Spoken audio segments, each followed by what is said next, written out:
The holidays can be magical, but when you're going through divorce or separation or thinking about it, it can actually be an emotional nightmare.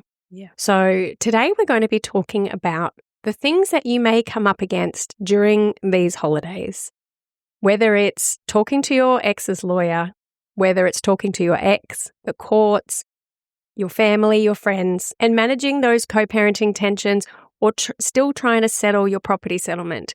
We're going to talk about what you can do during Christmas if you have any legal flare-ups and how you can stay calm, clear, and in control. We're also going to cover what you can do if everything just blows up in your face. So if you're separated or you're heading that way, or if you've been in this for a while and you are worried about the holiday season, this episode will be perfect for you. Welcome, Mum. Hello, Laura. Hello, everyone. Now, it's a little bit of a depressing thing and it's confusing because I am known as Christmas obsessed. And look, it could be any holiday. I know there's Diwali and other things that are going on at the same time, but it could be any holiday event. School holidays kick in. If you've got kids, lawyers go on holidays, the courts go on holidays, and it can actually be a massive pressure cooker for everything in the legal world of separation and divorce. Do you see that a lot, Mum? Yes, there's a reason lawyers' firms are very, very busy in January because their clients couldn't talk to anyone over the Christmas break. So things happen over Christmas. I think too, Laura, you're home, not going to work every day. Sometimes people are drinking a little bit too much. You're seeing extended family sometimes for the first time in a while or since separation. And yes, it's a minefield. It is. So we're going to focus on just the communication side of things in this episode. We have done some other holidays episodes on co-parenting with the kids during Christmas and going from no to ho. So you can go and listen to those episodes, yes. Which is in those episodes, we're talking about how you can mentally prepare yourself if it's going to be a completely different experience for you than it has been in the past.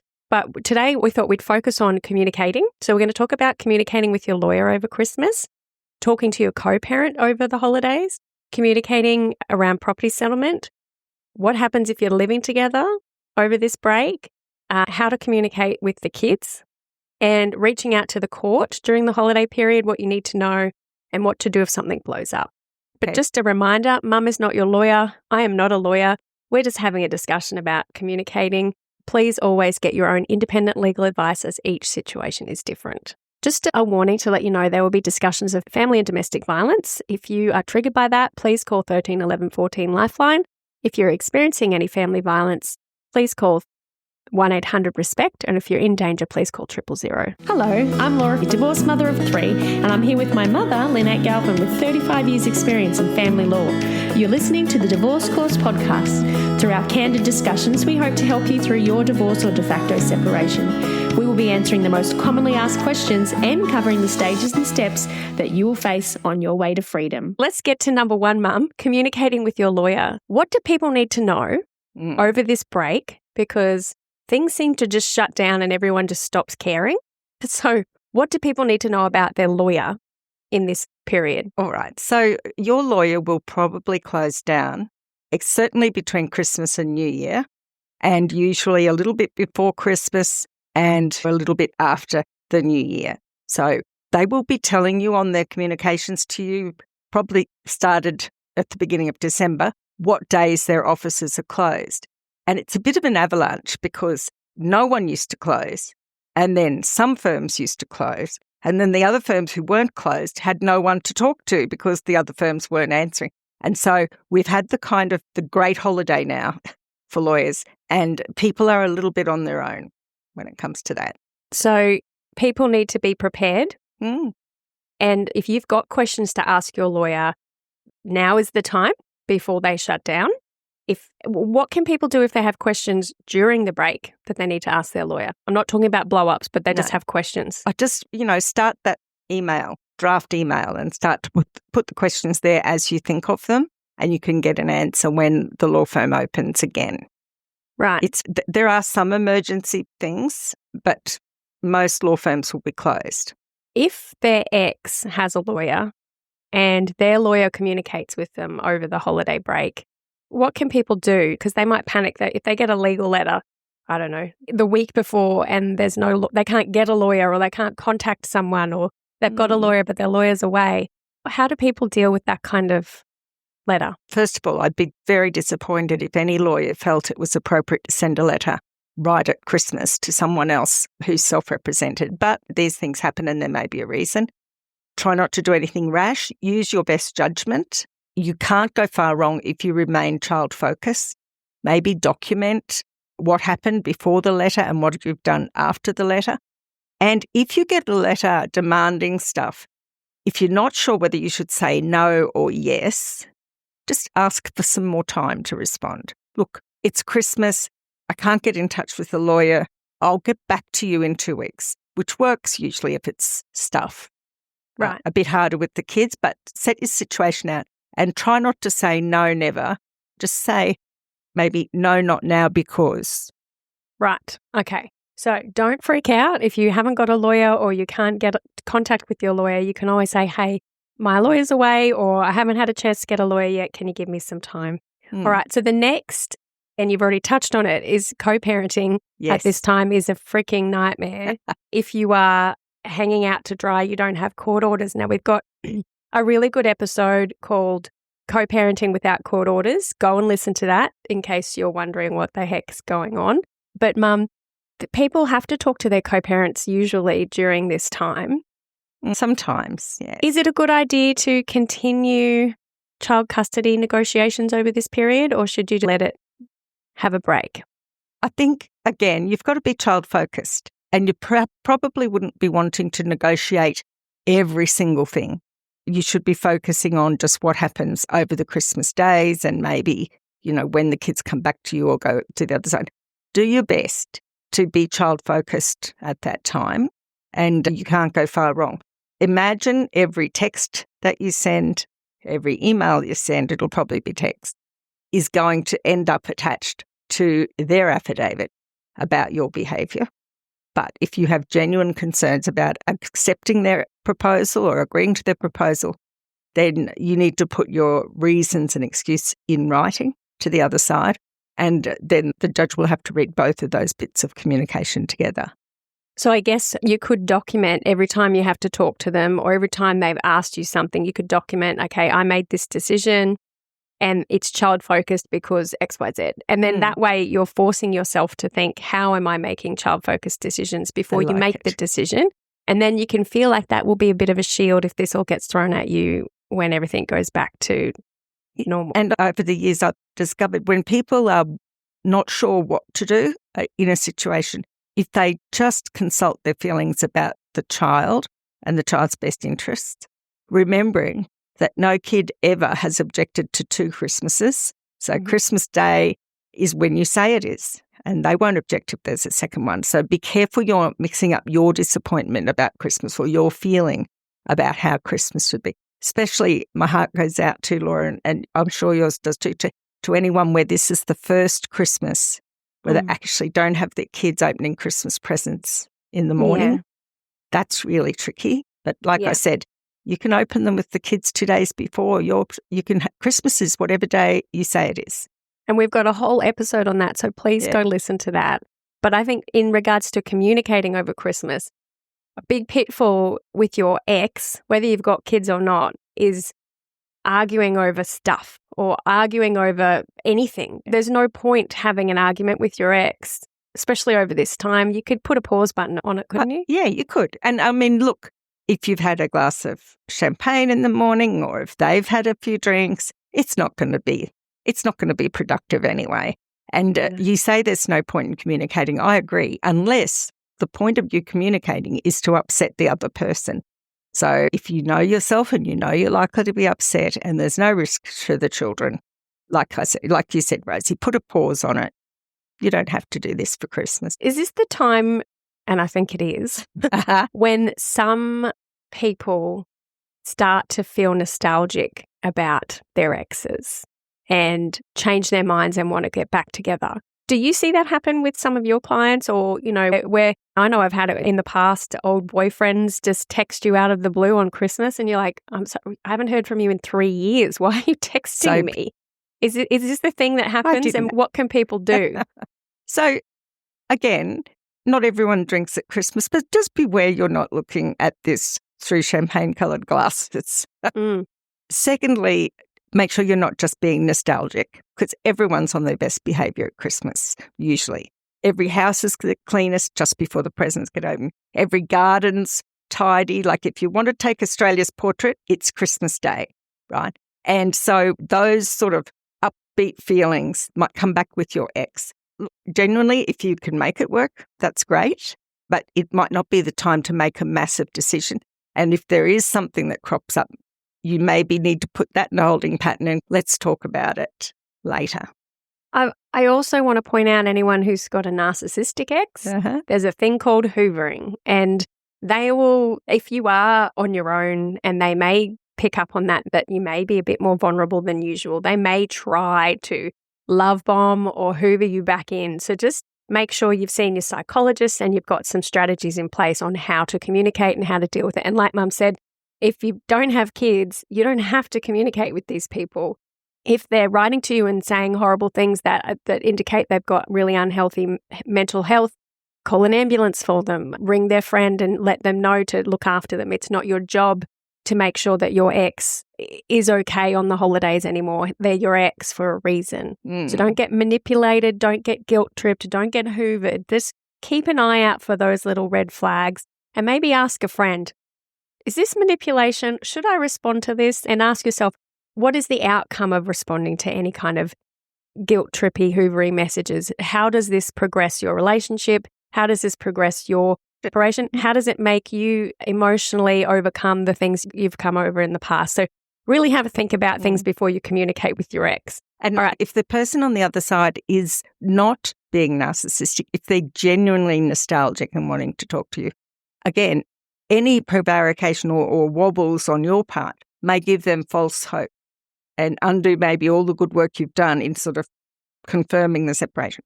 Anyway. When it comes to Christmas handovers and things like that, go listen to our Handover Hell episode. Go and listen to the Christmas episodes that we've done in the past. But Mum, it's a really good idea, isn't it, to just get the time and date sorted now. Leaving it till the last minute seems like a bad idea. It's a bad idea and it's not good for you if you don't know how many kids are actually going to be at your table on Christmas for Christmas dinner or whether they're going to be there in the morning to open the presents. All of those things. It's disturbing for you. It can be disturbing for other members of the family. It's hard for the kids too. It is hard for the kids because they'll want to know, So do the hard work and lock it in. If you've got an avoidant person on the other side, say, look, I propose this. If I don't hear back from you, that's what's going to happen and I'll meet you there with the kids at such and such a time on the day. And just be child-focused in what you do. All right. So it's not the time to create your parenting plan. It's not the time to negotiate your custody arrangements. It's the time to just put a pause and just make sure you've got the plan in place, the interim plan, your in-the-moment plan, and hopefully moving forwards, everything will be fine. Communication around property settlement during Christmas, Mum. Why? Is this... There we go. There's the answer. Should you, if your ex texts you, or especially separate under one roof, starts wanting to negotiate property settlement because they've had a few drinks or they spoke to their Auntie Kaz and she's told them that it's really important that they get this sorted right now. What kind of response can people write to their ex if they're trying to negotiate property settlement in these couple of weeks where it's just nonsense? And also remembering if you're under one roof, there's a very grave risk it will be recorded, your answers. So respectful, okay, brief. Try not to hurt their feelings, but don't engender any false hopes. But your answer essentially will be, no, not now. But couch it up however you need to make it work for the other person. But you need to be firm. This is not the time. There's nothing to be done. There's no harm in waiting until after the new year. Because some people might think, oh, well, I'm not working. Yes. I'm home. This would be the best time to get our property settlement sorted. If you both feel that way, then go for it, I think. But it's hard because you won't have lawyers, you won't be able to negotiate with the mediator and all of those sorts of things. But, I mean, if that is you and you want to sort it out during this holiday period because you do have the time off, instead of communicating with your ex, maybe you could sit down and do some of the planning. If you've got our course, you can do some of the lessons in the spreadsheets so that you're ready to present it to your ex. Yes, and chronology, download our free disclosure checklist. Because even if you and your ex are Christmas Grinches, I'm looking at you, whoever this is, your family may not be, okay? So that you may be then unavailable for your family. And it affects your mood, talking about these things. It can make you very sad or very angry or very upset. So it's not a good thing to do. And this is a time when things do, for people who have been thinking about breaking up but haven't done it yet, around Christmas time seems to be, around this holiday time is when people just finally go, I'm done. Something happens and they just go, I'm done. And for some reason, people do tend to try and negotiate. They go, I'm done and I want 50% of the house, or I'm done and you're moving out and I'm selling. So what do people do if their ex says, I'm done and you need to move out of the house this week? Well, that's a tricky one. If you can, if you want to move out, if you're safe to, if you have to move out, then go.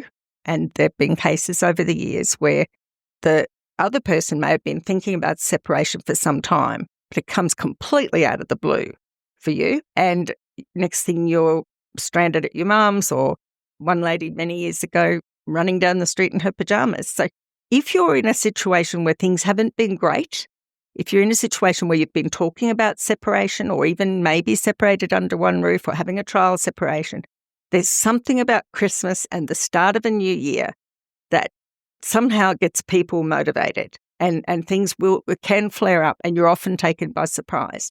So if that's you and you're under one roof and things are a bit rocky, I think plan for perhaps a rumpus or a problem happening over Christmas, and maybe get a go bag, put it at a friend's place, find somewhere you can go in case that all happens, because people home with time on their hands, under one roof, and Christmas trees and things reminding them of all the things that they used to do together can tip people over the edge.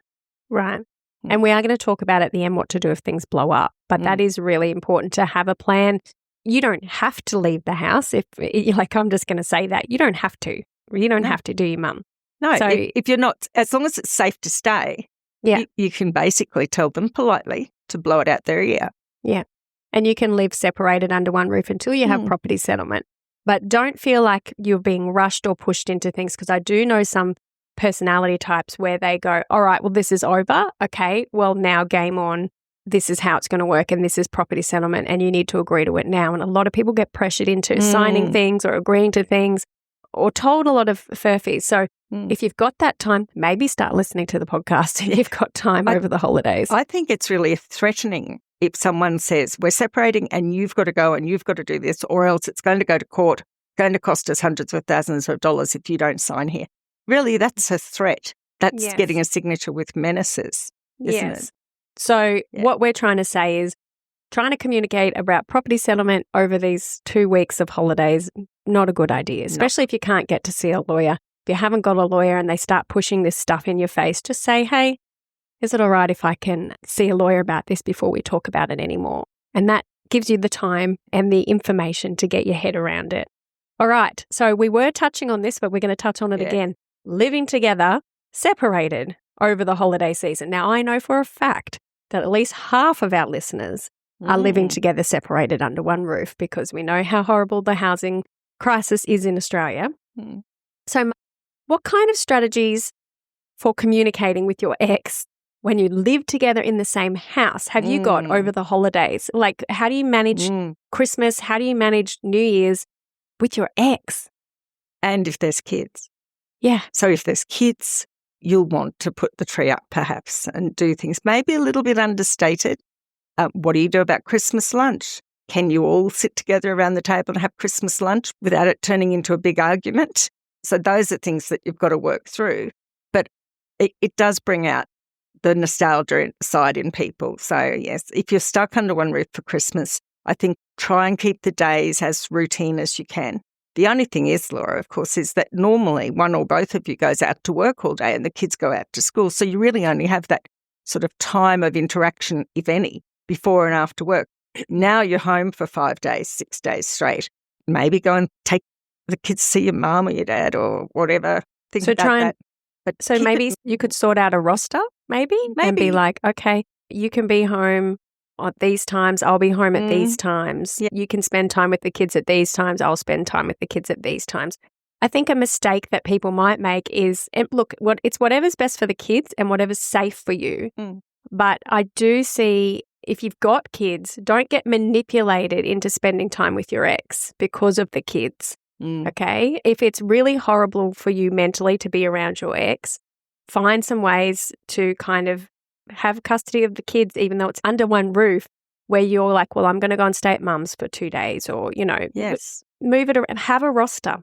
Yes. Because otherwise you're just going to be walking all over each other and it's just going to be miserable. And Laura, I don't think you can be your authentic self. You can't be present to the kids if your ex is there as well and making you feel rubbish, and half your brain is kind of dealing with that. So, and the kids can pick fake from miles away. So look after your own mental health and advocate a little bit for yourself, or like you say, remove yourself from the situation, but make sure there's a mechanism for you to come back so that they don't change the everything. locks. Yes, yes. I guess another thing is if you've got family traditions, if you went and looked at the Christmas lights on Christmas Eve, or you went and saw Santa 2 weeks before, there's little things that you've always done with the kids as a Christmas tradition. You could sit down with your ex and say, okay, I'll do the Christmas lights with them. You do the Santa photo with them. Like, try and break it up. If you can't stand being around them, that at least means the kids still get to do what they want, but you keep your mental health intact. If you're actually separated under one roof, all it would take to convince a judge you weren't separated, I suggest, would be a Santa photo with all of you on it, with the year written up there. So that would demolish, I think, an argument that you would say, oh, no, we were separated. Well, what's this then? So you've got to keep on your program, okay, and just make those small concessions. I have heard of kids who've had to have 2 Santa photos and see the Christmas lights twice. I don't think kids mind 2 lots of presents, but the photo thing could get a bit annoying. But, work it out if you can. Yeah. Now, if you don't have kids, you could have really strong boundaries living under one roof, because I know some of our listeners have horrible, horrible, horrible exes. So they've got really good, strong boundaries. They've got locks on their individual doors. They've got separate bathrooms. They've got separate living areas. So that's something you can set up if you're just starting in this zone and you don't have kids. Go and listen to the Separated Under One Roof episodes, the do's and don'ts, and that will really help you navigate this part of the season. Now, we have talked about kids, but we're going to touch on it again. Okay. How do you communicate with the kids when you're going through this? Over Christmas? Yeah. Well, you can't lie to them. You can't say that. If you haven't agreed, don't say, Daddy and I have agreed this. Just say, look, it's Christmas and we're going to still have presents. You're still going to see the lights, still going to have the photos, and you'll just share your time between Mummy and Daddy. So, and this is how it's going to happen. And this is why it's fantastic, because you'll have separate presents from us, and we're going to spend some time with my family, and then you'll spend some time with Daddy's family. Just paint the picture. These children will not be the only children at the school who have this stuff going on. So the trouble for kids is, of course, is they're not going to school to talk it over with other kids, but probably, depending on their ages, they've got mobile phones and connections with the others, and they'll be quite savvy. If you ask them what other kids do, they probably have a whole range of things. So keep it age appropriate. Absolutely. So don't be talking about your intimate details with a 3-year-old. Be honest, but keep their world safe and stable as they go through this, as steady as possible. And I know all parents would want to do that, so I'm sure you're all doing that. A little hot tip, there's some shows, these Christmas movies, and like we've always had a tradition in our family to sit down, have hot cocoa, and watch terrible, terrible Christmas movies. In an Australian summer. Yeah, we're all wintered up and it's always American or Scottish. There's some movies out that have just come out that are about separated families. But in one, I think there's actually 2 where they get back together. The mum and dad get back together. And I actually watched that with my kids, not knowing how it would end. I didn't do the research, okay? And it was a little bit of an odd feeling to be sitting there with your kids watching these two people get back together. And look, it's a great opportunity to talk about different families and use it. But I think if I can give anyone any advice from what I've learned, watch or read the reviews about the movie before you choose one, because there's two. Somebody else wrote in and said the same thing. A similar thing happened to them where their kids had watched it and it was about the parents breaking up and that they hadn't told the kids yet. And the kids watched it and said, "That's so terrible. I hope you never break up." Oh. So please make sure that you're checking the movies, because I guess they're trying to be inclusive and it's very normal for parents to break up because it's like 52% likely in Australia. But yeah, you don't want to put your kids in that. This research seems to say that the children, the greatest wish when they go into family reports, most often if they ask their greatest wish, it is that their parents would get back together again. Mm-hmm. So don't feed into that for them. Don't let them hope. You channel a bit of Taylor Swift, is it? Swift, we are never, ever getting back together. They just need to know that's a hard line and then navigate everything around that. And that movie is a disgrace. Yeah. Well, look, it was okay. They're all pretty bad. What's wrong with Tom Hanks? I'm just going to stick to the Barbie Christmas movie and Home Alone. But I've heard, if anyone's going to watch Home Alone, this 6-7 thing where they go 6-7. Like, I don't know, if you've got kids, you'll know. Apparently in Home Alone, the word 6-7 gets said a fair bit. And so parents are now saying don't watch Home Alone if you don't want your kids to go mental about 6-7. But anyway, that's a side note. I digress. All right. So communicating with the kids, keep it honest, try and keep their world stable, get them through this season, and they'll get used to it as they go along. Reaching out to the court during this period, Mum. What are the rules about this? Need to start doing your disclosure but have no idea where to start? Feeling overwhelmed about mediation coming up? Or just trying to deal with negotiating with a manipulative ex? Then you need to go to thedivorcecourse.com.au to go to the free resources section where you can get a mediation checklist, a disclosure checklist, a word salad, read a letter like a pro checklist, and also a before you go checklist. Get ahead of the game and be organised and ready, as this handy checklist, along with the accompanying episodes of the podcast, will be perfect for you. All you need to do is go to thedivorcecourse.com.au and go to the free resource section and download the free checklists today. Reaching out to the court during this period, Mum. What are the rules about this? The court had a deadline and has a deadline every year, a date in November by which any orders or applications about Christmas for children must be filed. Otherwise, they don't guarantee they can get to them before Christmas. So coming into December, you're kind of in no man's land when you get around Christmas. Yes, there are judges who are on call, right? And that's for extremely urgent matters.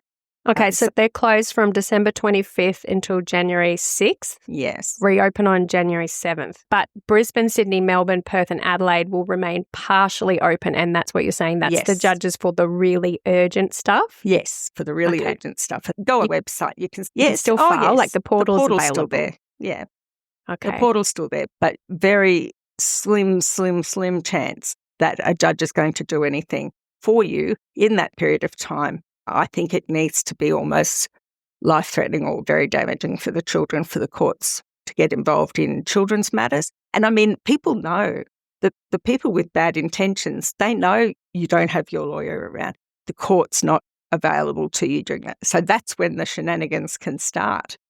So there is a phone number you can call for urgent applications during this time. It's 1300-352-000.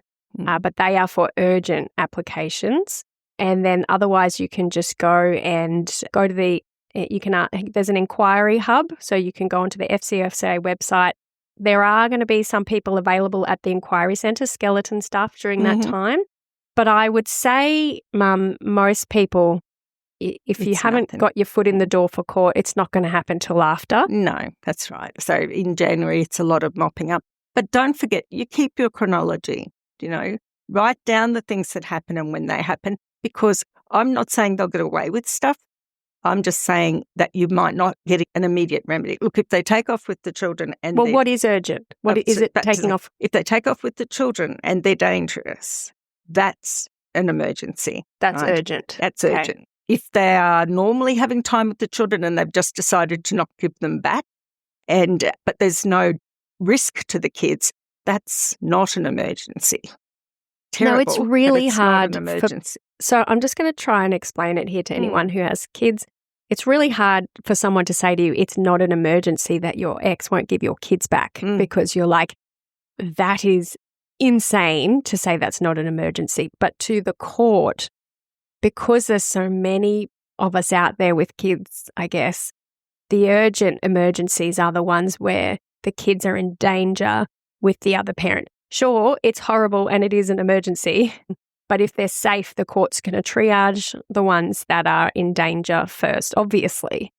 And you would hate to think that, some poor little kid has a really horrible experience because they didn't get the help they needed. So it's a hard thing to swallow. But if your ex does take off with the kids, you've got all the documented evidence, you've got everything there, you get back in front of that judge and they will get their bottoms kicked probably. You dob them in and that's the risk they take as well. If you do anything, like you can say it to them, I will be taking notes of this and I'll bring it to the court's attention.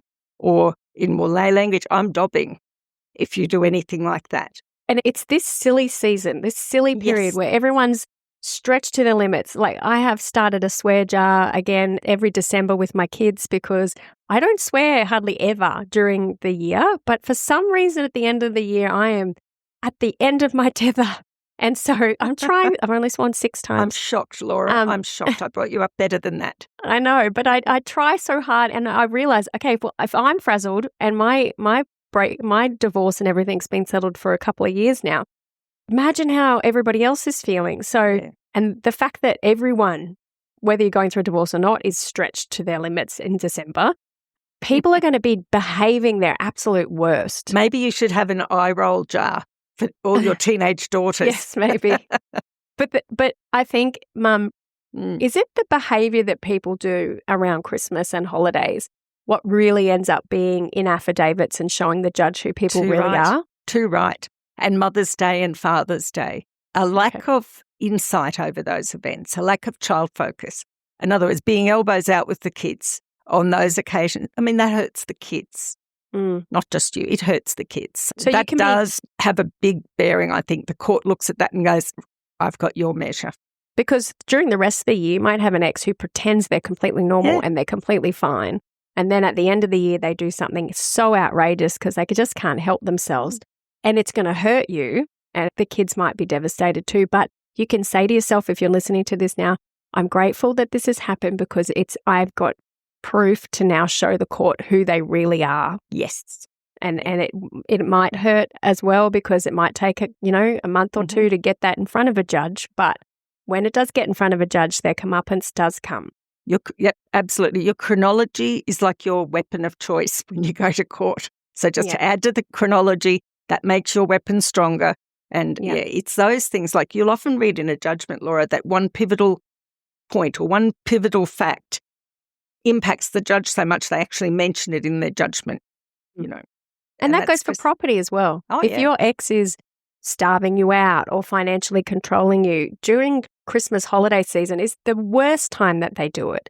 And again, if that's happening, document it, put it in your chronology, and then you've got that proof to show the judge who your ex really is. So it's kind of like a pressure cooker to really bring out the true personality of everyone. Yes. Because I keep my swearing in for the rest of the year. But it all comes out at the end because we just can't help ourselves to just really let our emotions fly. And if you've got an ex who's pretending to be someone they're not, they're really going to show their colours probably at this time. So whilst that sucks, in some ways it's a good thing so you can show the court. Now, next is when you communicate. When do you need to communicate with the police over this time? Now, police are open, right? Like Absolutely. There's no closing. It's their busy time, I think. Okay. So how do people communicate with the police? How do they get help? Ring 000 if you're in danger. Go to the police station if you want to report some issues, family violence or or coercive control attempts or whatever it is. If they won't take your statement or they won't engage with you, write down the name of the person that you're talking to at the police counter and ask them to talk to their superiors, and at least you've got that documented. But as far as safety goes, go to them, ring them. They can take out temporary protection orders for you to keep you safe. So that can happen over this period. Oh, yes. Yes. Now, we've got a really good episode on reporting family violence with Melissa Doyle, the head of the Vulnerable Persons Unit in Queensland. The step-by-step that we go through with her has helped a lot of people. Oh, good. I really recommend you go listen to that. If you need to go to the police over this period, or if you need to go to the police at all, go listen to that episode. It does take away a little bit of the unknown fear of what happens when I walk into that police station. It's Dwyer, isn't it? Inspector Dwyer, sorry. Yes. Yeah. Please don't not contact the police. If you're in danger, please contact the police. Yes, absolutely. Let them determine how much danger you're in.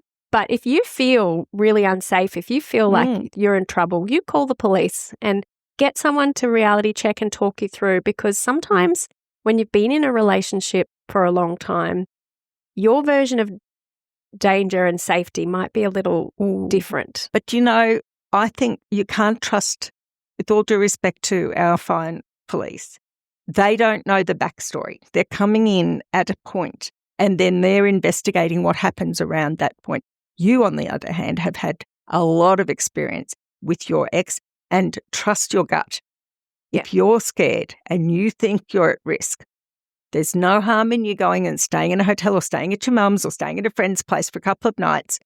You may always think you may have overreacted. Everyone might have thought you overreacted, but actually you may have saved your life, because those people who are killed, they walked into their houses that night thinking, oh, it'll be okay. Yeah. I'm not in danger.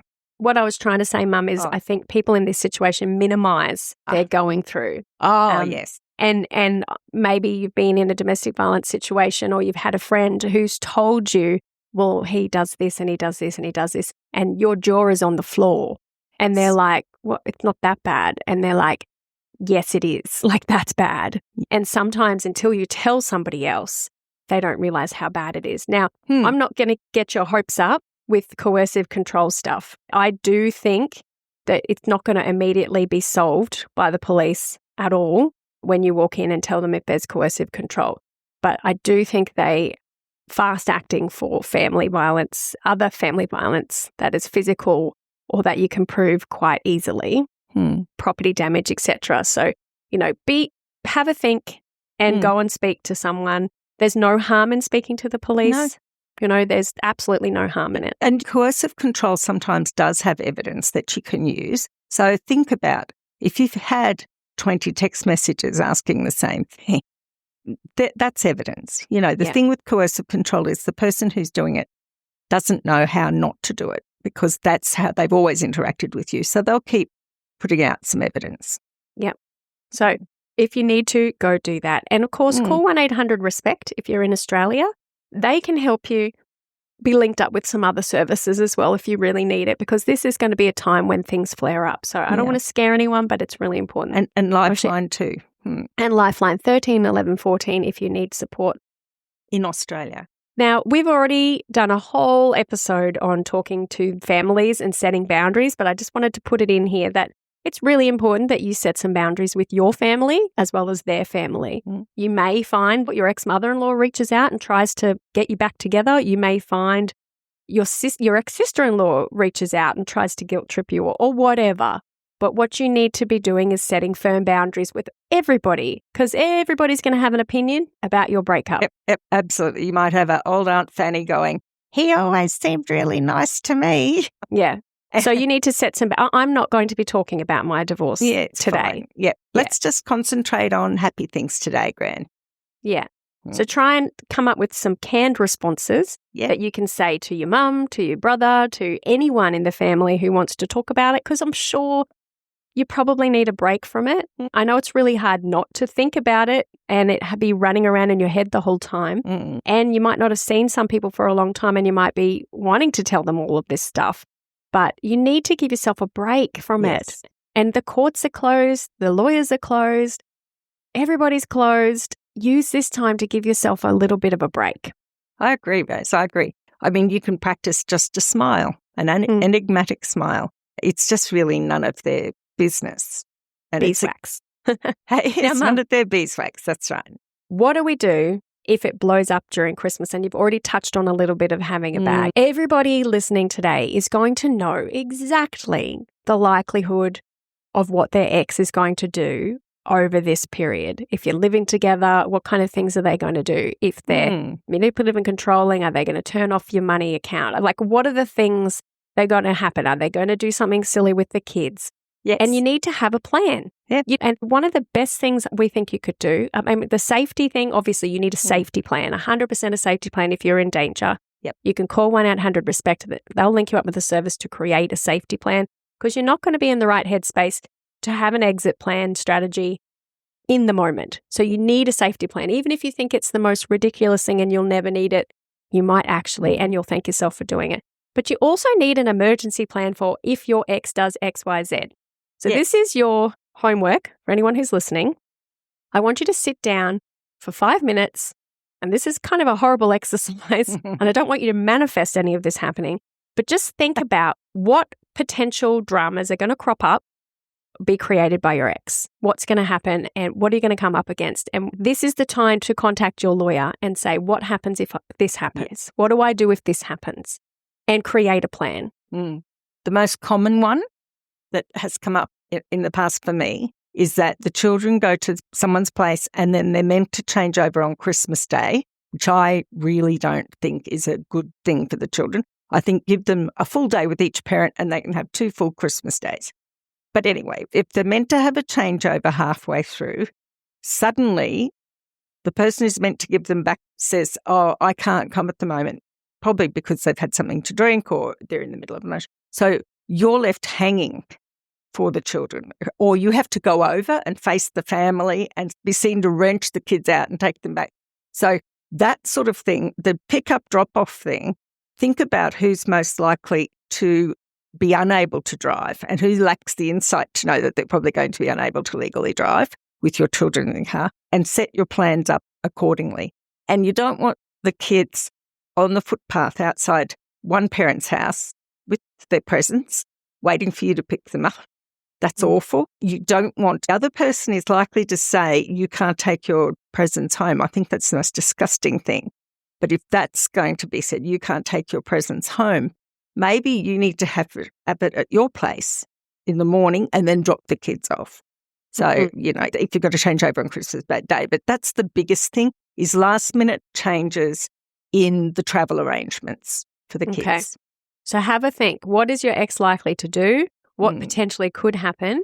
Talk to your lawyer about, okay, if this happens, what should I be doing? And you've got your backup plan, so that it's a little emergency plan, only if it happens. If it doesn't happen, great, but wouldn't it be good to know what if?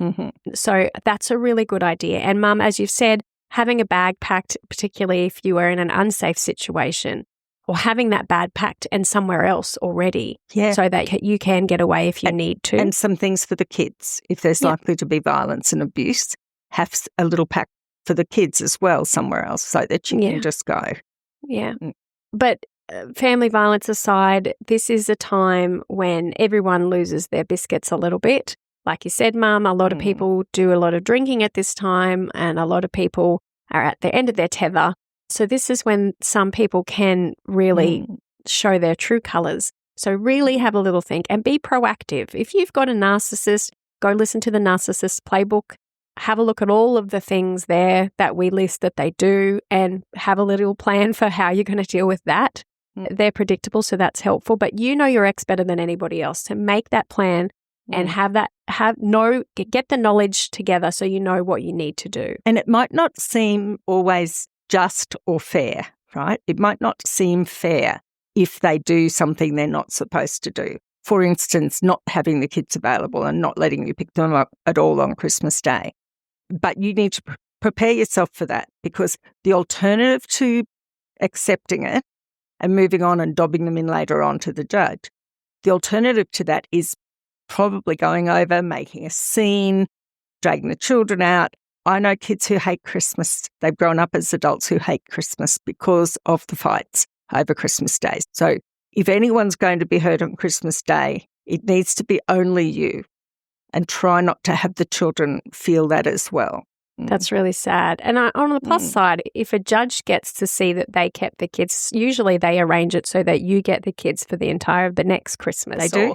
Do you know what I mean? So there are consequences. It's just the consequences for your ex's bad behavior is unfortunately delayed.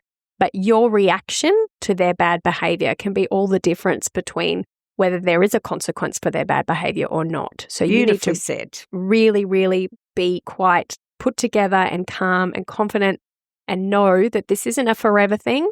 This is just a temporary hiccup that you may face over this season. Now, of course, more importantly than ever, we need to look after your mental health.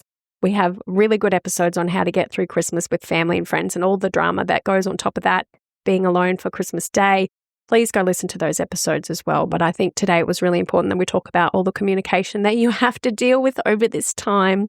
We will be thinking of you all. We will. Because I always do think about people in difficult family situations. But, if you can cradle the kids through it, that's great. If you are not living under one roof and if you don't have any children, turn your phone off. Yeah. Block them. Yeah. You don't need to deal over Christmas with that. This is your first free Christmas where you're out of that situation. You've taken a step towards your freedom and your new future. Celebrate Christmas that way.